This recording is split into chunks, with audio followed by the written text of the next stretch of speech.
macet di sana. Ini di simpang 4 Pasar Baru Tanjung Durian, karena ada pohon yang tumbang tadi di Teluk Lokan. Jadi jalur untuk lalu lintas dari Padang menuju Painan ataupun dari Painan menuju Padang itu depannya di Teluk Lokan Pasar Baru dialihkan ke bagian sini sana, karena ada pohon tumbang. Yang ini jalannya sempit jadi agak macet. Harap bersabar yang akan lewat.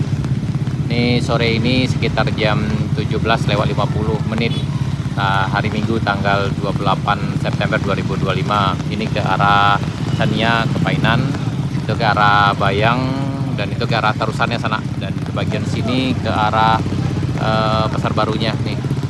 Ini juga kadang nggak ada yang mau mengalah sana, jadi agak makin sulit, makin macet jadinya sana.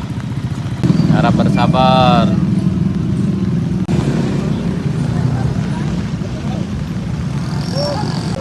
Harap bersabar sana yang lewat sana.